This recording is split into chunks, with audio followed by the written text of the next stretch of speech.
It's Monday the 10th of May 2021 and welcome to another Timeware Community Podcast. My name's Simon Birchall and we've got another special guest this week, Zach Dawson. Hi. Welcome, Zach. Yeah, Which team are you in? Team 1 I'm in. Support team 1, Support team 1. And also we're joined by Mike Coop from the project team. Again. Did everybody have a good weekend? How did you get on? Yeah, Zach? it was alright. Anything special? Just a few drinks on Friday. There's a lot of drinking going on. What about you, Mike? I had Mad Friday. Mad Friday. Very good. Today's podcast, really short one, just talking about SLA upgrades. Yep. Yeah. And what's involved with them. Pretty much everybody, every customer we've got now has a service, an SLA upgrade. Yeah. I just wanted to, Zach, your team, you're one of the people responsible for doing the upgrade. I just wanted to explain to new customers what's involved. So, how does this work? First of all, Mike, on the background to the customers are allocated an upgrade month. Right? Yeah, so there's a month allocated against the customer.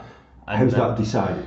It's based off when the project's completed. Right. So usually we tie it into a year after we've completed the project. But if that's a busy time for the customer, then we can work around and move it to a different month. Okay, so we've got this imaginary customer, Yep.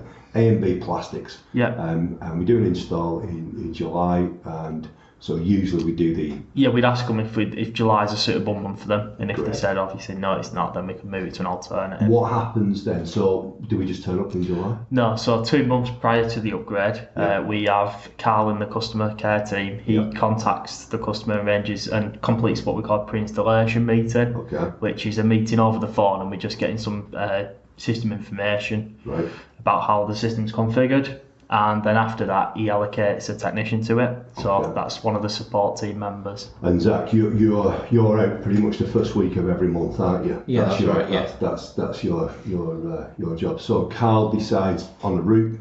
Carl does all that side. Does the planning of the route, and then the actual the day arrives when you're at the site. Yeah. So what time do you arrive, and what's the general layout of how's the day planned? Well, usually I'm in hotels if it's further down, so we normally ask the customer what's the best time for them. Okay. So it's usually around 9 o'clock. That's normally the best time. Okay. And we normally go in and then we confirm like customer notes with them if they're happy to go ahead with the upgrade and what's going to be new in the software. Okay. So what I guess if a customer's got, what happens if they've got 6 clients? How would that be handled? Then Carl's obviously, before we've gone to the site, we're made aware how many clients there are. Okay. So if, for example, 6 is an okay amount. Do we ever get that wrong? It does happen. It does happen. What happens then? We learn for next year. Okay, so if you arrive on site and there's 20 clients, the deal is that we do all the clients, don't we? We do. We're responsible for all the clients. We're responsible for the full upgrade. If an IT department want to help us, that's fine. Yeah. Does that happen to you? Where people? Yeah, that's right. Yeah. It's usually during COVID at the moment, especially IT help with the upgrade to like the client side. Good. But we do them normally. Okay. All right. So you arrive on site, and what's the plan then for the day? What do you tend to do first of all? So first of all, when I get on site, we confirm the notes, make sure they're happy with that. Yeah. Then we tell the users if they can log out, so they don't lose any work and nothing lost. And then we start the upgrade. We tell them, can we have access to the server for around 1 or 2 hours? Okay. And it's down. The system's down. And what happens if the customer has a third-party IT company? We'd speak to them first. And that's all planned. Yeah. That's part. And who does that? Is that Carl's responsible for getting the name and the number for that, and then Zach would contact them on site. And obviously, the customer would liaise with Carl, and Carl would also. Fine. So that's all planned. So before you arrive on site, good. So you uninstall the software, install the new software.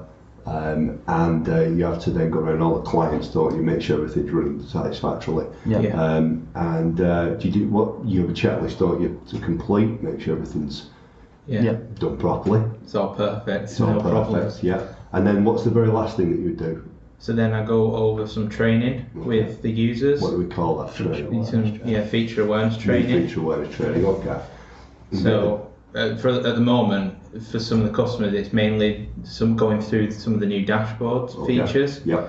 And then I go through if they've got any feedback or if they've got any questions or problems, and then I bring that back to support. So if they want to raise a support call there and then, a support ticket, you don't try and solve the problem there, do you? No. No, you gather the information and I bring that back. Feed it back, yeah. And then Charlotte would contact the customer. Yeah, and then it gets logged in. Good. All right. It seems quite straightforward. And the main benefit in keeping people upgraded, what do you think that is, Zach? A lot of security updates, keeping in the loop with customers. Yes. They love it when we come on site and we're keeping them in the loop with everything, getting full updates, and a lot of people are happy with new dashboards. Yes. Things like that. So it's about keeping the customer happy. It also means that when a customer rings up with a problem, that they usually are on the latest version, or at the most maybe one version old, or two at the very worst. So it's easier to support. That's it. We don't have a situation where somebody's running software that's 10 years out of date. Yeah. Okay. Good. Anything else?